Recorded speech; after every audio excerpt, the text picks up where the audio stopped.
until Hans is a threat to the father. Yeah. Until Hans shows up with a deer. He like goes out and brings home dinner, and they're like, "Oh, what is this kid Yeah. doing? He's terrifying. He can carry a whole deer on his back." I mean, I guess that's a moment of like any son who has a repressive father.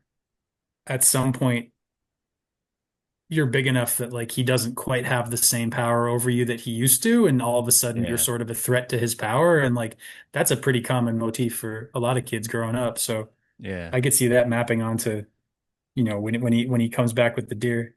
Yeah. Uh, Yeah, for sure.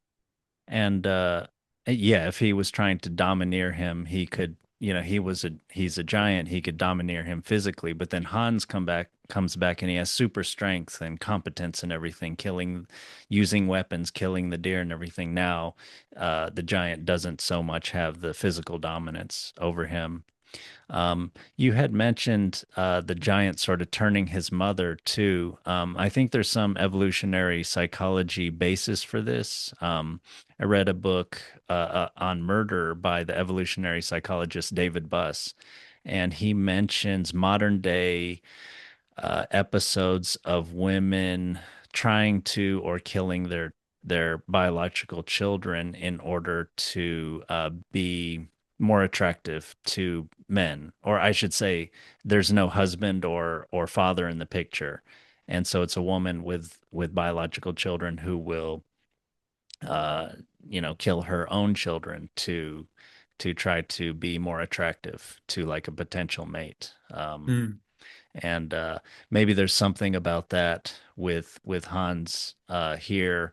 Maybe there's the idea that they'll have more children, or just yeah, some kind of there's some basis for Hans' mother changing her way of viewing Hans.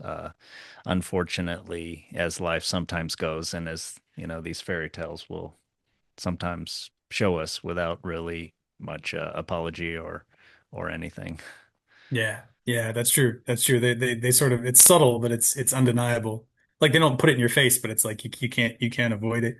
And yeah, I Yeah. think I think that's I was listening to I think it was a Jungian podcast about the devouring mother, and they made the point that like for most of human history, one, there wasn't birth control, so like pregnancy just kind of happened when it happened, and then two, like if you gave birth to a child and you didn't have the resources, like a second child, and you didn't have the resources to support the second child, you might have to kill it in order to, because you didn't really have clinics or anything like. So like there is this sort of dark mother archetype in the human psyche, in the human evolution of like, in order to be a good mother to the children you have, you have to, you have to, in this case, it seems like it's more she wants to protect the stepfather giant more than she wants to protect her own son. So she's kind of hitched her identity onto him.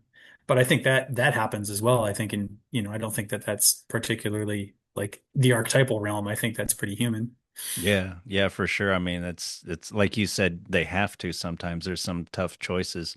I read in that same David Buss book, he mentioned anthropological data of native tribal peoples that have had to do this, and the anthropologists who have been there, right with them, they saw the mothers very much love the children, and but they just knew they had to do that for survival of the group, the family or the whole group. And yeah, it wasn't done out of malice or anything, but yeah, it's a real thing. This devouring mother kind of idea.